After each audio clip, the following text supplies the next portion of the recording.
Shalom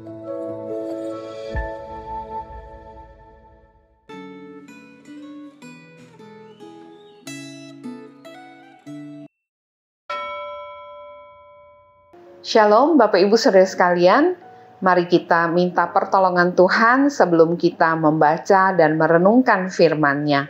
Mari kita berdoa. Tuhan, berkatilah pembacaan dan perenungan firman-Mu pada hari ini, supaya kami diberkati oleh kebenaran firman-Mu dan boleh menjalani satu kehidupan yang lebih berkenan kepada Tuhan. Di dalam nama Tuhan Yesus kami berdoa. Amin. Pembacaan Gema kita pada hari ini terdapat di dalam Kisah Para Rasul pasal 26. Saya hanya akan membaca dari ayat 1 sampai ayat yang ketiga. Kisah Para Rasul 26 mulai dari ayat yang pertama. Kata Agripa kepada Paulus, "Engkau diberi kesempatan untuk membela diri." Paulus memberi isyarat dengan tangannya, lalu menyampaikan pembelaannya seperti berikut.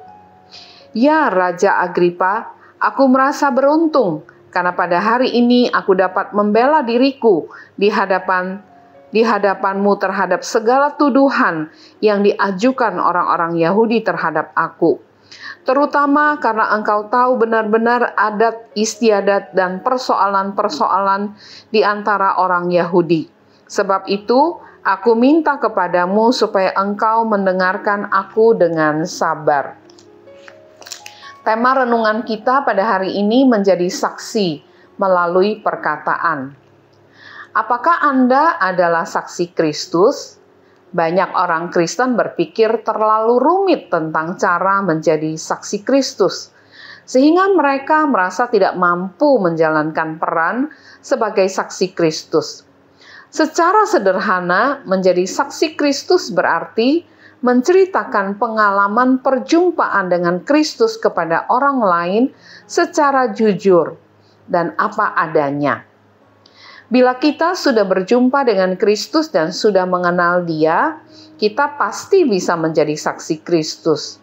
Kesaksian yang baik adalah kesaksian yang wajar dan tidak dibuat-buat.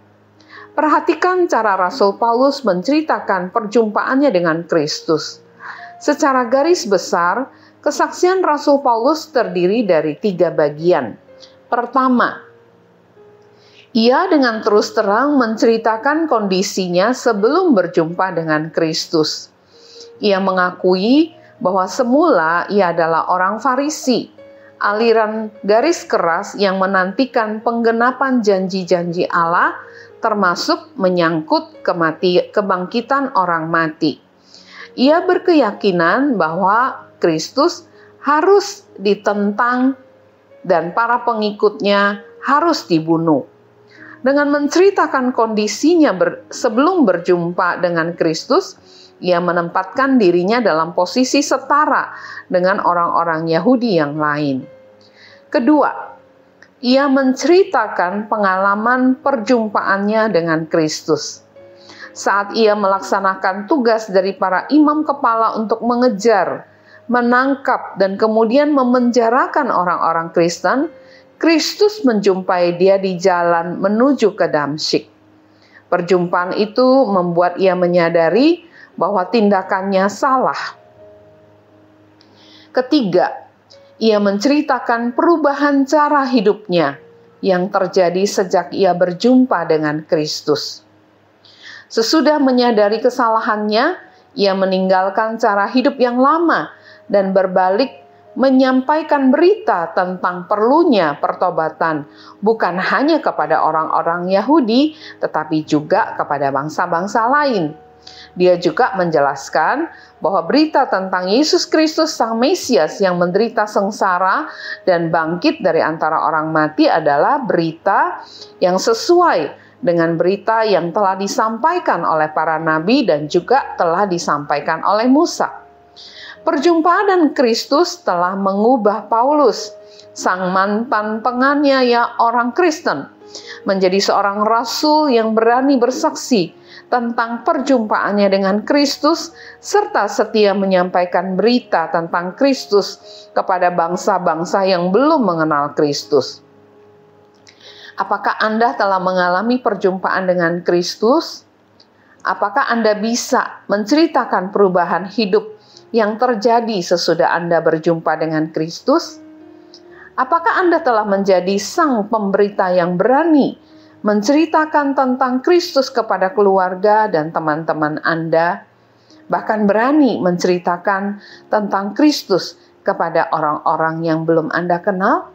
Mari kita berdoa, Bapak Ibu Saudara sekalian.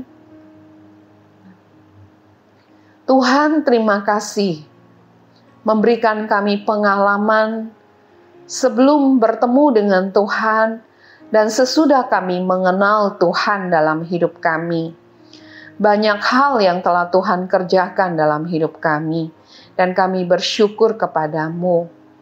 Tuhan, tolonglah kami, berilah kesempatan dan keberanian kepada kami ketika kami berjumpa dengan orang yang belum kenal Kristus. Biarlah kami boleh menceritakan keajaiban yang telah Tuhan kerjakan di dalam hidup kami, yang telah menyelamatkan kami. Terima kasih Tuhan, tolonglah kami semua. Di dalam nama Tuhan Yesus kami berdoa. Amin. Tuhan memberkati kita semua, Bapak Ibu Saudara sekalian.